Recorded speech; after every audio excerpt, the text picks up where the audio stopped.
Hello everyone, and welcome back to the channel. Today, we're not just telling stories, we're peeling back the layers of a place where darkness doesn't just visit, it lives.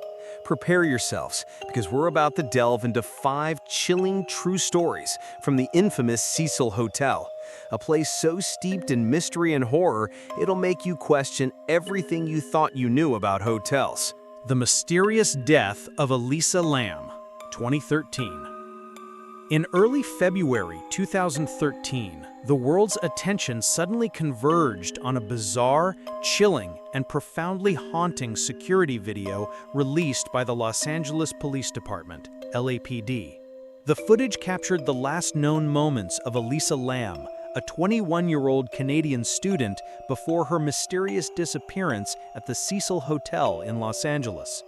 This video quickly went viral online, garnering millions of views and becoming one of the most perplexing modern-day mysteries, sparking countless theories ranging from foul play and mental illness to inexplicable supernatural elements. Elisa Lam was a vibrant young woman, embarking on a solo travel adventure exploring the west coast of the United States. Her itinerary included visits to San Diego, Los Angeles, Santa Cruz, and eventually a return to Vancouver. On January 26, 2013, Elisa checked into the Cecil Hotel, a historic yet infamous establishment in downtown Los Angeles near the notorious Skid Row area. For the first few days, she maintained regular contact with her family in Canada, sharing updates about her trip. However, by January 31st, all communication abruptly ceased. Elisa's family couldn't reach her, and their concern quickly escalated. They promptly reported Elisa missing to the LAPD. The search for Elisa Lam began, and the LAPD reviewed hours of the hotel's security footage. It was during this process that they discovered the shocking 4-minute video. The black and white footage, recorded from inside the elevator, showed Elisa entering the elevator and repeatedly pressing a series of floor buttons. The elevator doors, however, failed to close. She then peered out into the hallway, seemingly checking for someone or waiting for an arrival. Following this, she retreated back inside, pressed the buttons again. Still, the doors remained open. Elisa then stepped out of the elevator, moving erratically, waving her arms in peculiar gestures as if speaking or interacting with someone invisible to the camera. At one point, she appeared to be trying to hide or making incomprehensible motions. Finally, she re-entered the elevator, only to step out once more, walking out of the camera's view, leaving the elevator doors wide open. Her entire behavior in the video was extraordinarily abnormal, leaving viewers unnerved and questioning her mental state at that moment. After the video was released, despite its widespread dissemination across social media, Elisa Lam remained missing. The ordeal stretched for nearly 3 weeks. Then, on February 19th, the hotel began receiving numerous complaints from guests about low water pressure and a strange, unpleasant taste in the tap water. The water's odor was described as sweet but nauseating, akin to sewage or rotting flesh. In response to these complaints, a hotel maintenance worker was dispatched to the rooftop to inspect the massive water tanks that supplied the hotel. And then, the horrifying truth was uncovered. Inside one of the 4 large water tanks, the maintenance worker discovered Elisa Lam's nude body floating. This sent shockwaves through the hotel staff and the police, as the location of the water tank was incredibly difficult to access. To reach the rooftop, one had to pass through a carefully locked door equipped with an alarm system. Once on the roof, it was necessary to climb a ladder approximately 3 meters high to reach the platform where the water tanks rested. Furthermore, the lid of the water tank was heavy and typically kept sealed. The fact that Elisa could have performed all these actions herself, completely unclothed, presented a significant puzzle. The subsequent autopsy concluded that Elisa Lam's death was due to drowning, and no signs of violent trauma were found, nor was there any evidence of sexual assault. Elisa's family also confirmed that she had been taking her prescribed medication regularly and that her mental health condition had been stable. Although the police concluded it was an accidental death or suicide, questions lingered.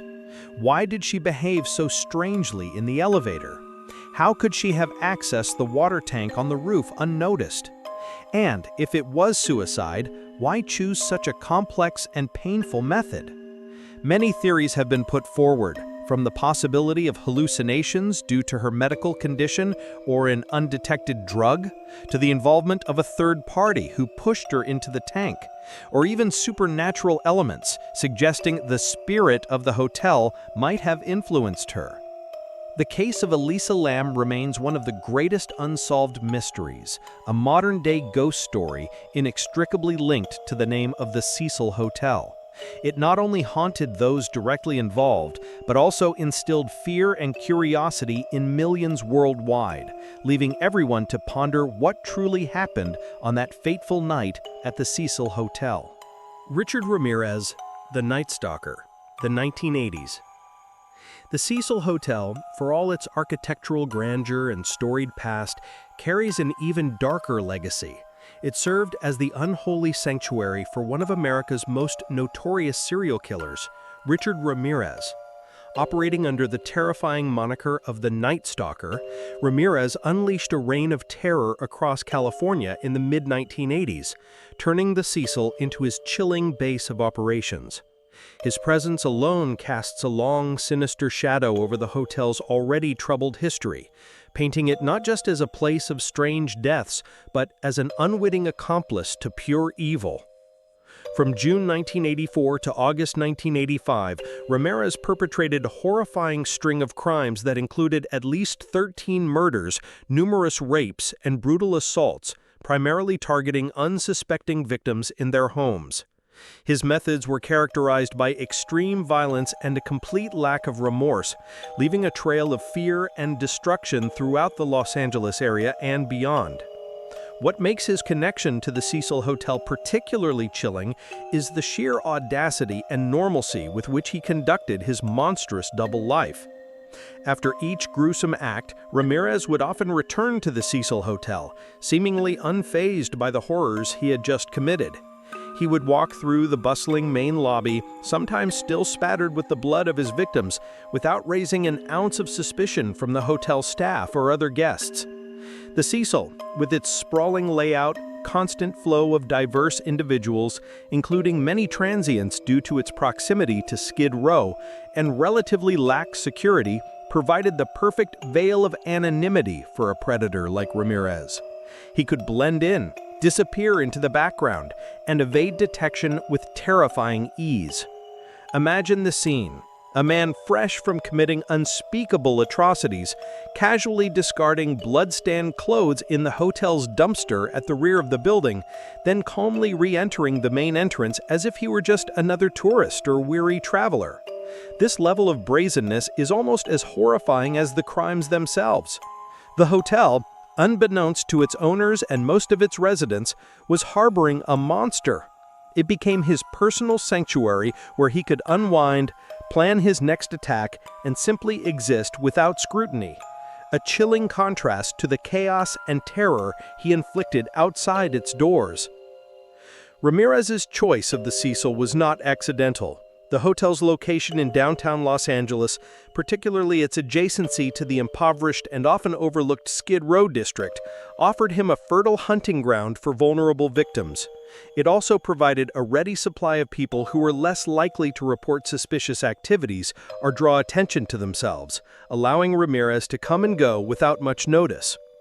The very nature of the hotel, a place where people checked in and out with minimal fuss, where anonymity was a given, became a crucial factor in his ability to evade capture for so long. The story of Richard Ramirez at the Cecil Hotel serves as a grim reminder that sometimes the most terrifying monsters are not supernatural entities, but human beings hiding in plain sight. His tenure at the Cecil etched another dark chapter into its already macabre history, cementing its reputation not just as a location of mysterious tragedies, but as a chilling backdrop for some of the most heinous real-life crimes. It highlights how an ordinary building can, through circumstance and the presence of pure evil, become a silent witness to unimaginable horrors, forever casting a pall over its very foundations. The year 1964 etched another grim chapter into the Cecil Hotel's dark annals with the brutal and unsolved murder of Goldie Osgood, affectionately known to many as Pigeon Goldie. Her story adds a layer of tragic mystery to the hotel's already unsettling reputation, highlighting that not all horrors were committed by transient monsters, but sometimes befell the seemingly most innocent residents. Goldie Osgood was a familiar and beloved figure around the Cecil Hotel and the nearby Pershing Square. A woman in her early 60s, she earned her charming nickname due to her deep affection for pigeons, which she regularly fed in the park. By all accounts, Goldie was a kind, gentle soul, known for her friendly demeanor and a peaceful presence that belied the harsh realities of the surrounding Skid Row area. She was an established resident of the Cecil, living in one of its countless rooms, and was a recognizable face to many in the immediate vicinity. However, on the fateful afternoon of June 4, 1964, the tranquility surrounding Goldie Osgood was shattered. Her body was discovered in her room at the Cecil Hotel, a scene of shocking violence and utter devastation. She had been beaten, stabbed multiple times, and sexually assaulted. To add to the horror, a piece of cloth was found stuffed into her mouth, a chilling detail suggesting an attempt to silence her or inflict further humiliation. Her room was ransacked, indicating a possible robbery as a motive, although the true intent behind such brutality remained obscured. The discovery of Goldie's murder sent a ripple of shock and fear through the community, especially among those who knew her gentle nature. The Los Angeles Police Department quickly launched an investigation, eager to apprehend the perpetrator of such a heinous crime against a seemingly defenseless woman. Initial leads were scarce, but eventually a suspect was apprehended. A man named Jock B. Ellinger was taken into custody shortly after the murder. He was found with bloodstains on his clothing and was initially considered a strong person of interest due to his suspicious behavior and proximity to the crime scene. Yet, despite the initial optimism, the case of Goldie Osgood's murder remained stubbornly unsolved. For reasons that were never fully clarified to the public, Jacques B. Ellinger was later exonerated and released. The evidence against him was deemed insufficient, or perhaps new information surfaced that cast doubt on his involvement. This turn of events left investigators back at square one, with no definitive answers and no one held accountable for Goldie's brutal death. The lack of resolution to Pigeon Goldie's murder has contributed significantly to the Cecil Hotel's ominous aura. It underscores a deeply unsettling truth that within its walls, horrific acts could occur and their perpetrators could vanish without a trace. The image of a kind, elderly woman meeting such a violent end in a place she called home, with her killer never brought to justice, adds a profound sense of injustice and lingering dread to the hotel's lore. 4. The tragic double fall of 1962. The year 1962 brought yet another harrowing incident to the Cecil Hotel, a chilling event that transcended a singular tragedy to encompass a cruel twist of fate. This particular story involves a double fatality that initially baffled authorities and painted an even darker stroke on the hotel's already ominous canvas. It wasn't a deliberate act of murder, but a horrifying confluence of despair and unimaginable coincidence. The tragedy unfolded on the morning of October 12, 1962, when a 27-year-old woman named Pauline Otten was found dead on the pavement outside the Cecil Hotel. Investigations quickly revealed that Otten, after a heated argument with her estranged husband, had decided to end her life. She ascended to her room on the 9th floor of the hotel, opened the window, and leaped to her death, plummeting several stories to the ground below. However, the horror of the event didn't stop there. In a truly macabre turn of events, Auten's falling body landed directly on an unsuspecting pedestrian below. This unfortunate individual was George Giannini, a 65-year-old man who was simply walking down the street, completely unaware of the impending doom from above. Giannini was instantly killed on impact, his life tragically cut short by an event entirely beyond his control. When police arrived at the scene, they were confronted with the grim sight of two bodies, one on top of the other, creating a perplexing and deeply disturbing tableau. The initial assessment by law enforcement was one of profound confusion. Given the unusual circumstances, the first thought that crossed their minds was the possibility of a double suicide, perhaps a prearranged pact between two individuals. The sheer improbability of one person falling from such a height and directly striking another pedestrian was almost unfathomable. 5. Jack Unterweger, the Austrian serial killer, 1991. The Cecil Hotel's grim reputation as a magnet for darkness wasn't confined to local Californian horrors.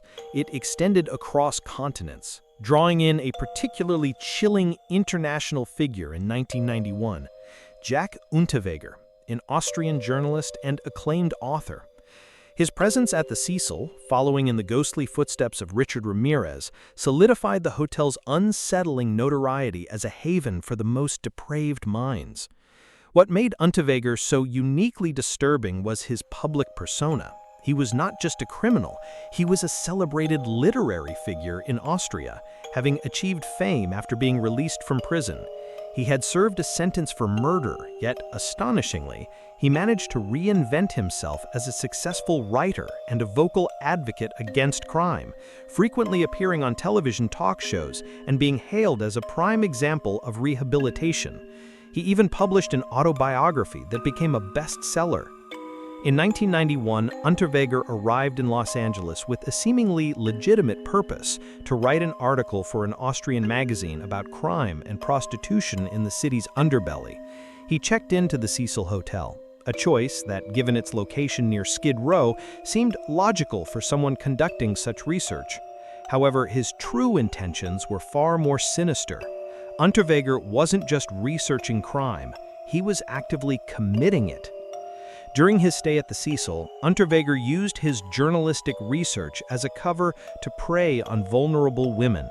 He is believed to have murdered at least 3 sex workers in Los Angeles. His modus operandi was particularly cruel. He would often lure his victims by speaking German, then proceed to strangle them, often using their own brassieres or stockings. His calm, calculated brutality while maintaining a public facade of intellectualism and reform was utterly chilling. After completing his research and committing his heinous acts in Los Angeles, Unterweger left the Cecil Hotel and returned to Austria. Shockingly, he continued his killing spree in other European countries, including Czechoslovakia and Austria itself. However, his luck eventually ran out. Law enforcement agencies collaborating internationally began to connect the dots between the murders in different countries and the presence of this celebrated Austrian writer. Unterweger was eventually apprehended in February 1992 in Miami, Florida, after an international manhunt. He was subsequently extradited back to Austria to face trial for a total of 11 murders committed across 3 countries. His conviction for multiple murders, including those committed while he stayed at the Cecil Hotel, solidified the hotel's place in the dark annals of true crime.